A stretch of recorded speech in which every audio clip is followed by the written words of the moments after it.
জুলাই আগস্টের গণ অভ্যুত্থানের বর্ষপূর্তি এবং বিএনপি ও যুবদলের শীর্ষ 5 নেতার বহিষ্কারাদেশ প্রত্যাহার ডাহা চট্টগ্রামের 22 কিলোমিটার মোটর শোভাযাত্রা করছে মিরসরাই বিএনপি ও অঙ্গ সহযোগী সংগঠন।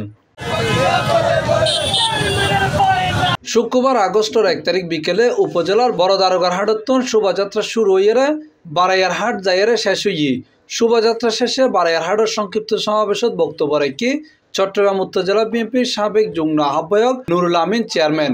এই সময় আরও উপস্থিত আছেন মিরসরাই উপজেলা বিএনপির সাবেক সদস্য সচিব গাজী নিজামুদ্দিন, বারাইয়ারহাট পৌর বিএনপির সাবেক আহ্বায়ক দিদারুল আলম মিয়াজি, মিরসরাই পৌর বিএনপির সাবেক সাধারণ সম্পাদক মোহাম্মদ আলমগীর হোসেন, মিরসরাই থানা যুবদলের সভাপতি মোহাম্মদ কামরুল ইসলাম, 4 নং দল ইউনিয়নের বিএনপি সদস্য সচিব মেজবাউল হক মানিক, উপজেলা বিএনপির সাবেক সদস্য শাহিনুর ইসলাম স্বপন, চট্টগ্রাম উত্তর জেলা যুবদলের সহ সাধারণ সম্পাদক ইফতেখার মাহমুদ জিপসন, জোয়ারাগঞ্জ ইউনিয়নের যুবদলের যুগ্ম আহ্বায়ক গোলাম জাকরিয়া, যুবদল নেতা বেলায়েত হোসেন, রেজাউল করিম হক সাহ, মোহাম্মদ আব্দুল আল নুমান সহ বিভিন্ন নেতৃবৃন্দ উপস্থিত আছেন।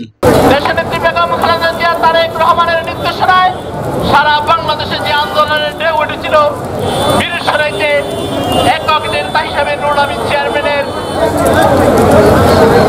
নেতৃত্বে গাজী নিজামুদ্দিন, দিদারুল আলম মিয়াজি, কামাল উদ্দিন এবং সিরাজুল ইসলাম সহ বিএনপির অন্যান্য নেতা কর্মীরা এমন কোনো আন্দোলন সংগ্রাম নেই যেটাতে অংশগ্রহণ করে নাই।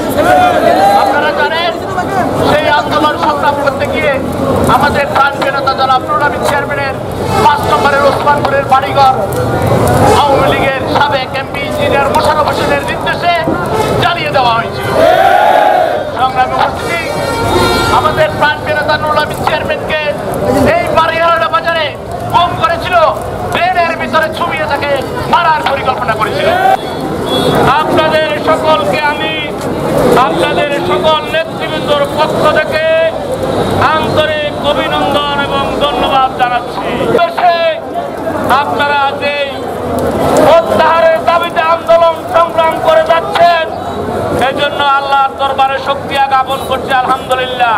দেশে ফিরিয়ে এনে এই বাংলার যেন নেতৃত্ব দিতে পারেন, আমাদের যেন নেতৃত্ব দিতে পারেন, সেই জন্য আমাদের নেতার জন্য দোয়া করে আপনারা সবাই দোয়া করবেন। C+ TV Chittagong.